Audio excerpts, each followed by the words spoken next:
ചെയ്യുന്നു. എന്നിട്ട് ഞങ്ങളുടെ അടുത്ത് പറയും, നീ ഉടനെ തന്നെ കണ്ടുപിടിക്കുമെന്ന് അറിയാം, എന്നാലും അതിന് മുമ്പ് ഞാൻ പറയുവാണ്, ഫോണിൽ ഞാനൊരു ട്രാക്കിംഗ് ആപ്പ് ഇൻസ്റ്റാൾ ചെയ്തിട്ടുണ്ടായിരുന്നു, അതുകൊണ്ടാണ് എവിടേക്കാണ് നീ പോയതെന്ന് മനസ്സിലാക്കാനായിട്ട് പറ്റിയത്.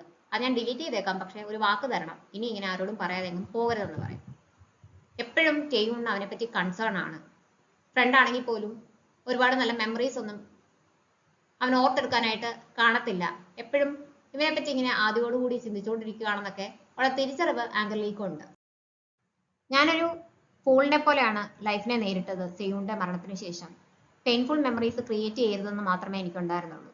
എന്നാൽ നല്ല ഓർമ്മകൾ ഒരുപാടുണ്ടെന്ന് ഞാൻ മറന്നുപോയി. എൻ്റെ അമ്മ പോലും എനിക്ക് നല്ല ഓർമ്മകൾ മാത്രം കിട്ടാൻ വേണ്ടിയിട്ടാണ് ശ്രമിച്ചുകൊണ്ടിരുന്നത്. ഞാൻ എല്ലാവരെയും വിഷമിപ്പിക്കുകയാണ് ചെയ്തത്. നിന്നോട് പറഞ്ഞതിനൊക്കെ ഞാൻ ക്ഷമ ചോദിക്കുന്നു, അത് ഞാൻ തിരിച്ചെടുക്കുന്നു. എൻ്റെ രോഗം ഭേദമാക്കണം എന്നൊക്കെ ഞാൻ അന്നേരം പറഞ്ഞത് അതൊരു ദേഷ്യത്തിനാണ്. ഇനി മുതൽ നീ എൻ്റെ ഫ്രണ്ടായിട്ട് ഇരുന്നാൽ മാത്രം മതി എന്നൊക്കെ പറയും. മിസ്ബാക്ക് രാവിലെ ഹാദിന്റെ വീട്ടിലേക്ക് വരുമ്പോൾ ഫ്രണ്ടിലത്തെ CCTV ആരോ സ്പ്രേ പെയിന്റ് ഒക്കെ ചെയ്ത് മറച്ചു വെച്ചേക്കുന്നത് കാണും. ഹാദിൻ എവിടെയും ചോദിച്ചുകൊണ്ടാണ് കയറി വരുന്നത്. അപ്പൊ എന്താ പ്രശ്നം എന്ന് ഹാദിൻ ചോദിക്കുന്നുണ്ടേ ഇതുപോലെ ഫ്രണ്ടിലത്തെ CCTV-യിൽ പ്രശ്നമുണ്ടെന്ന് പറയും.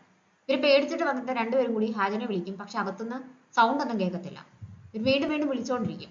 ഹാദിൻ ശരിക്കും ഉറക്കമാണ്. ബഹളം കേട്ടിട്ട് ഉണർന്ന് പതുക്കെ തുറക്കാനായിട്ട് തുടങ്ങുമ്പോൾ അവളുടെ സൈഡില് മിററിലൊക്കെ ആരോ എന്തോ എഴുതി വെച്ചേക്കുന്നത് കാണും. അത് കണ്ടിട്ട് ഷോക്ക്ഡായിട്ട് ഇങ്ങനെ നിൽക്കും. കുറെ നേരം വിളിച്ചിട്ടും സൗണ്ട് കേൾക്കാത്തതുകൊണ്ട് ഇവർ രണ്ടും കൂടി വാതിൽ തള്ളി തുറന്ന് അകത്തേക്ക് ചെല്ലും. കുഴപ്പമൊന്നുമില്ലല്ലോ എന്ന് ചോദിച്ചിട്ടാണ് ചെല്ലുന്നത്. നോക്കുമ്പോൾ ഹാദിൻ അവിടെ ഷോക്ക്ഡായിട്ട് നിൽക്കുകയാണ്. അവള് എന്താണ് നോക്കിക്കൊണ്ടിരിക്കുന്നതെന്ന് ഇവര് ആ സൈഡിലേക്ക് തിരിഞ്ഞു നോക്കുമ്പോൾ അവിടെ ഫുൾ ഇവളുടെ ഫോട്ടോസ് ഒക്കെ ഒട്ടിച്ചു വെച്ചേക്കാണ്. ഒരുപാട് കാര്യങ്ങൾ എഴുതിയിട്ടുണ്ട്. ഹാദിൻ നീ എന്റേതാണ്, വേറൊരാളുടേതാകാൻ ഞാൻ സമ്മതിക്കത്തില്ല, അങ്ങനെയൊക്കെയാണ് എഴുതി വെച്ചേക്കുന്നത്. ആരോ രാത്രിയിൽ റൂമിനകത്ത് കയറി എന്ന് അറിഞ്ഞു കഴിയുമ്പോഴത്തേക്കും ഇവർക്ക് എല്ലാവർക്കും പേടിയാവും. തിരിച്ച് വീട്ടിലേക്ക് വന്നു കഴിയുമ്പോൾ ജംഹൂണിന് അവൻ ഹാദിന്റെ അടുത്ത് ദേഷ്യപ്പെട്ട് പറഞ്ഞ കാര്യങ്ങളെല്ലാം ഓർമ്മ വരും. അത് പറയരുതായിരുന്നു എന്നൊരു കുറ്റബോധം അവന് വരും. ജംഹൂൺ മിസ്റ്റോയെ കാണാനായിട്ട് വരും. പിന്നെ അവന് 2-3 ദിവസം കൂടി ലീവ് ഉണ്ട്. അതിന് മുമ്പ് വന്ന് ജോയിൻ ചെയ്യാനാണ് വന്നതെന്നാണ് അവൻ പറയുന്നത്. എല്ലാം ഓക്കെ ആയോ എന്ന് ചോദിക്കുമ്പോഴത്തേക്കിനും ഞാൻ ഫുള്ളായിട്ട് ഓക്കെ ആയിട്ടില്ല, എന്ത് വേണമെന്ന് മിസ്റ്റോയ്ക്ക് തീരുമാനിക്കാമെന്ന് പറയാം. ഞാൻ കഴിഞ്ഞ ദിവസം ദേഷ്യത്തിന് പറഞ്ഞതാണ് നിന്നെ വെച്ചിട്ട് ഗ്യാമ്പിൾ ചെയ്യാൻ പറ്റത്തില്ല എന്നൊക്കെ. ഓൾറെഡി എനിക്ക് നിന്റെ കണ്ടീഷനൊക്കെ അറിയായിരുന്നു. അപ്പോഴും ഞാനൊരു റിസ്ക് എടുക്കുവാണ് ചെയ്തത്. ഞാൻ ആ പറഞ്ഞതൊന്നും നീ കാര്യമായിട്ട് എടുക്കണ്ട, എപ്പോഴാണെന്ന് വെച്ചാൽ വന്ന് ജോയിൻ ചെയ്തോളൂ എന്ന് മിസ്റ്റോയ് പറയും. CCTV ഫുട്ടേജ് ഒക്കെ പരിശോധിക്കുകയാണ് ഹാക്കിൻ. ആരോ വന്നത് സ്പ്രേ പെയിന്റ് ചെയ്യുന്നത് അവർക്ക് കാണാം. ആരാണ് എന്താണെന്നൊന്നും മനസ്സിലാകുന്നില്ല. അവൾ വീണ്ടും വീണ്ടും അത് നോക്കിയിട്ട് റിപ്പോർട്ടർ ജോയെ വിളിക്കും. നിങ്ങൾക്ക് രണ്ടാമത് കിട്ടിയ ഫോട്ടോസ് ഒക്കെ എനിക്കൊന്ന് കാണാൻ പറ്റുമോ എന്ന് ചോദിക്കും. എന്തെങ്കിലും പ്രശ്നം ഉണ്ടോ എന്ന് ചോദിക്കുമ്പോൾ ഉണ്ടെന്ന് ഇവള് പറയും.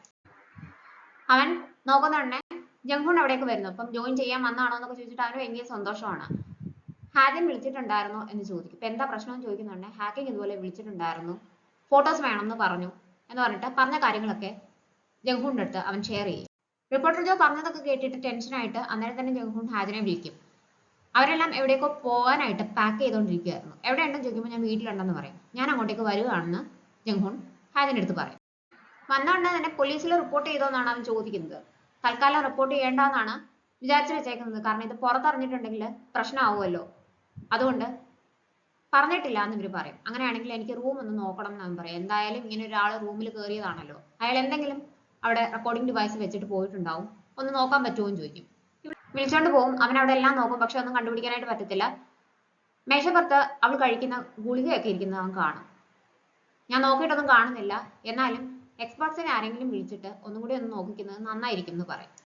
എന്നിട്ട് അവൻ ഹാദിന്റെ അടുത്ത് അപ്പോളജൈസ് ചെയ്യും. കഴിഞ്ഞ ദിവസം വീട്ടിൽ വന്നപ്പോൾ ഞാൻ ഒരുപാട് കാര്യങ്ങൾ പറഞ്ഞു, അതൊന്നും പറയാൻ പാടില്ലായിരുന്നു, അന്നേരത്തെ ദേഷ്യത്തിന് ഞാൻ അങ്ങനെയൊക്കെ പറഞ്ഞതാണ്, അതൊന്നും മനസ്സിൽ വെച്ചേക്കരുതെന്ന് പറയും. അത് കേൾക്കുമ്പോൾ അവർക്ക് സന്തോഷമാവും. ഒരിക്കലും കുടിക്കാത്ത ഒരാള് അത്രയും കുടിച്ചു കഴിഞ്ഞപ്പോൾ എന്തൊക്കെയോ പറഞ്ഞു എന്ന് ഞാൻ അങ്ങ് വിചാരിച്ചോളാം എന്നോട് പറയും. അന്നേരമാണ് മിസ് പാർക്ക് അവിടേക്ക് വരുന്നത്. ഇവര് താഴെ ഇറങ്ങി വരുന്നുണ്ട്. എല്ലാം പാക്ക് ചെയ്തോന്നാണ് ഹാദിന്റെ അടുത്ത് മിസ് പാർക്ക് ചോദിക്കുന്നത്. അപ്പൊ എങ്ങോട്ടെങ്കിലും പോകുന്നുണ്ടോ എന്ന് ജംഹൂൺ ചോദിക്കുമ്പോൾ ഇനി ഇവിടെ താമസിക്കുന്നത് ശരിയാകത്തില്ല, അതുകൊണ്ട് വേറെ എവിടെയെങ്കിലും താമസിക്കാനായിട്ട് നോക്കിക്കൊണ്ടിരിക്കുകയാണ്, പാക്ക് ചെയ്യാനായിട്ട് ഞാൻ പറഞ്ഞിട്ടുണ്ടായിരുന്നു എന്ന് പറയും. അത് കേൾക്കുന്നുണ്ടേ വിശ്വസിച്ച് പോകാൻ പറ്റുന്ന എവിടെയെങ്കിലും ഉണ്ടോ എന്നാണ് ജംഹൂൺ ചോദിക്കുന്നത്. അപ്പൊ ഇവരൊന്നും മിണ്ടത്തില്ല. ഏതെങ്കിലും ഹോട്ടലിൽ പോയി നിൽക്കാം എന്നാണ് അവർ ഉദ്ദേശിക്കുന്നത്. കുറച്ച് സമയം തരുവാണെങ്കിൽ ഞാനൊന്ന് നോക്കട്ടെ എന്ന് പറഞ്ഞിട്ട് അവൻ ആരെയൊക്കെ വിളിച്ചിട്ട് ഇവരെ വിളിച്ച ഒരു ഫ്ലാറ്റിലേക്ക് കൊണ്ടുപോകും.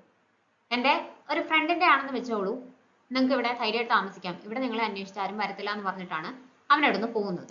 രണ്ടുപേർക്കും ഫ്ലാറ്റ് ഇഷ്ടപ്പെടും. എത്ര പെട്ടെന്നാണ് വിളിച്ചിട്ട് ഈ ഫ്ലാറ്റ് കിട്ടിയത്, അപ്പൊ അത്രയും ക്ലോസ് ആയിട്ടുള്ള ഏതോ ഫ്രണ്ട് ആണ് എന്നൊക്കെ പറഞ്ഞിട്ട് ഇവരിങ്ങനെ നോക്കുന്നുണ്ട്. ഷേവിംഗ് സെറ്റ് ഒക്കെ ഇരിപ്പുണ്ട്. അപ്പൊ ഞങ്ങളുടെ ഏതോ ഫ്രണ്ട് ആണെന്ന് ഇവർ ഉറപ്പിക്കും.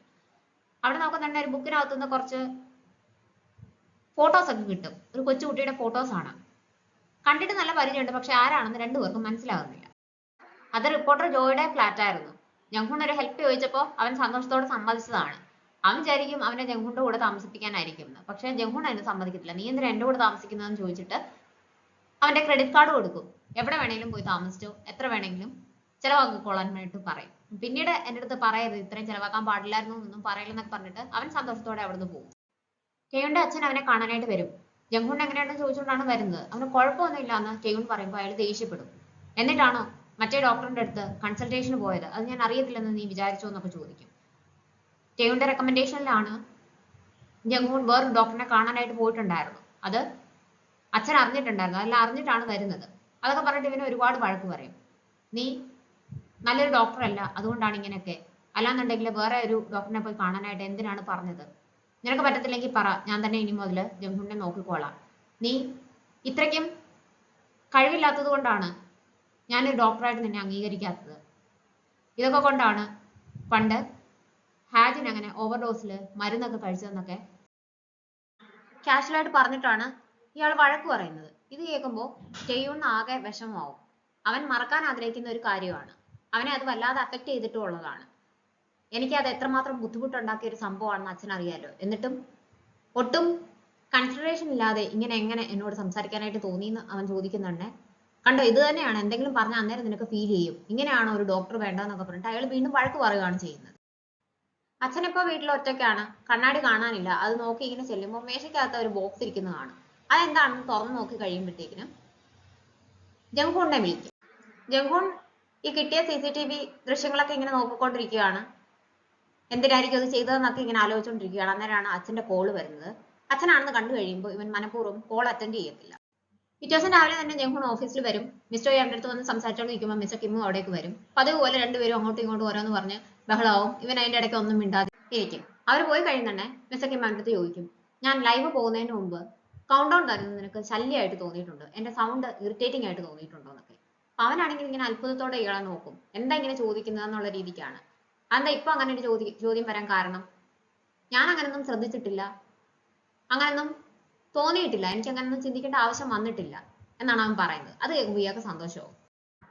അപ്പൊ അന്നാണ് വീണ്ടും ജോലിക്ക് കയറുന്നത് ജംഗ്ഹുൺ. വീണ്ടും വാർത്ത വായിച്ചു തുടങ്ങുകയാണെന്നൊക്കെ അറിഞ്ഞത് കൊണ്ട് തന്നെ അവനെ കാണാൻ വേണ്ടിയിട്ട് ഹാജൻ അവിടേക്ക് വരും.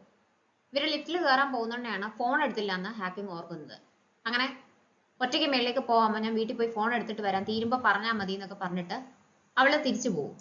ഡ്രസ്സിംഗ് റൂമിൽ നിന്നെല്ലാം റെഡി ആയിട്ട് സ്റ്റുഡിയോയിലേക്ക് പോകാനായിട്ട് തുടങ്ങുന്നതിന് മുമ്പ് പേന എടുക്കാനായിട്ട് ചെല്ലുമ്പോൾ പേന കാണുന്നുണ്ട് ജംഗ്ഹുൺ അമ്മയെ ഓർക്കും.